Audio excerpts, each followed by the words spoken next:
nous sommes. Comprenez bien, nous sommes dans un monde où les puissants savent très bien l'utilité de la morale. Regardez Nicolas Sarkozy, l'exemple.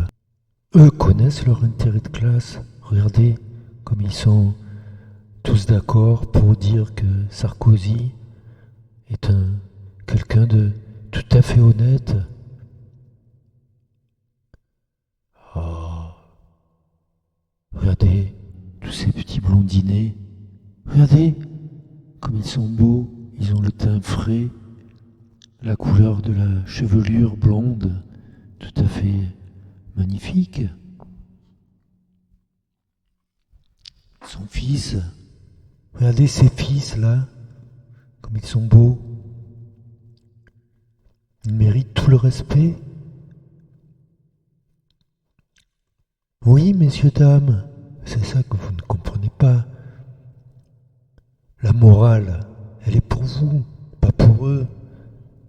Eux ont le droit de se comporter d'une manière tout à fait détestable. Ils ne se détestent pas entre eux. Ils s'adorent. Ils s'aiment. Regardez cette population, comme elle est soudée, comme elle est dans l'adversité, absolument solidaire, contrairement à nous, pauvres prolétaires, qui sommes incapables d'avoir une conscience de classe qui permet une force impossible dans le monde où on est, où la publicité, la médiatisation de ces individus détestables deviennent adorables et adorés par le prolétariat.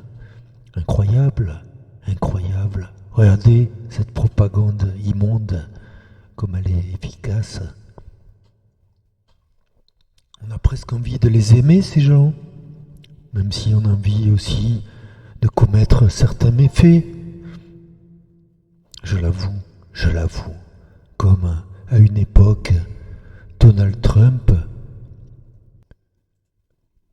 il n'y a pas si longtemps, Donald Trump a failli passer, car le prolétariat avait un prolétariat tout à fait non identifié, mais tout à fait respectable, avait décidé d'en finir avec cet individu. Et on peut voir aujourd'hui que malheureusement, le destin en a décidé autrement que ce qu'il aurait pu être, c'est-à-dire la disparition d'un homme néfaste pour l'humanité. Voilà, regardez cet individu tout à fait détestable.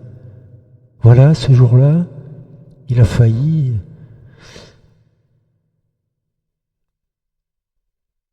disparaître à jamais. Mais malheureusement, c'est un échec pour le prolétariat. Voilà, ce jour béni aurait pu être un jour historique dans l'humanité. Et au contraire, il a survécu. Malheureusement, le destin, le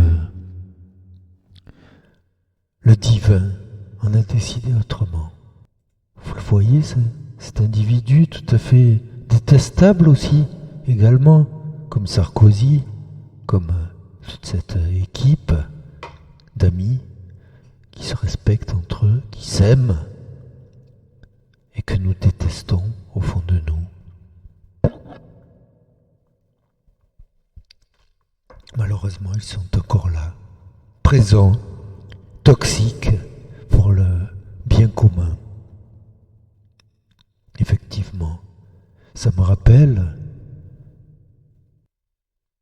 Taxi Driver, Official Trailer. Souvenez-vous. 38s, 45s, 357 Magnums, something bigger maybe. Getting ready, getting organized, preparing himself for the only moment in his life that will ever mean anything. Janice. You talking to me? You talking to me? Talking to me?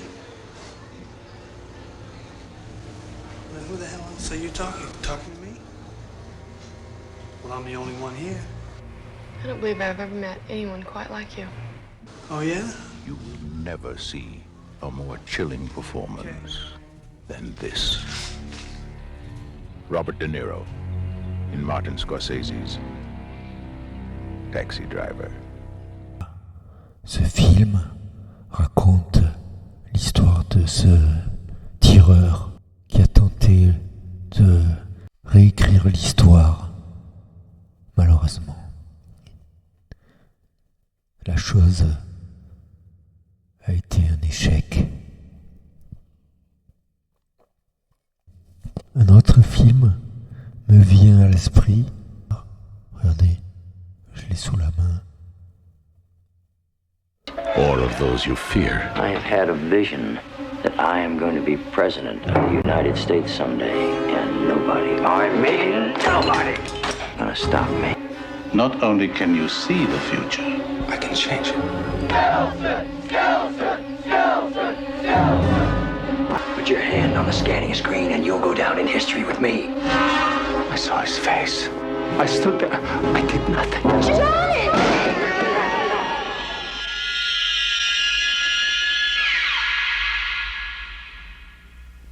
Stephen King, The Dead Zone. Quel film, les amis. Voilà un film, à mon point de vue, totalement supérieur à Taxi Driver. Le prétexte au fantastique qui passe à l'arrière-plan finalement. Le monde totalement dépravé du capitalisme, employant les mots. Une réalité totalement dégueulasse. Voilà. Employant les mots. Voilà, comme aime la plèbe Internet, d'influenceurs tout à fait méprisables, employant les mots. Voilà, l'international des influenceurs de gauche, qu'on me comprenne, influenceurs de tout pays, unissez-vous. Sinon, c'est connu, hein, il fait des incitations au terrorisme. Hein. Oh, t'es un fou, toi, franchement, c'est à moi que tu parles. Ben, sinon, c'est connu, hein, il est antisémite. Oh, mais comment tu parles, toi, fils de pute, hein. Je te nique ta mère, enculé de bourgeois.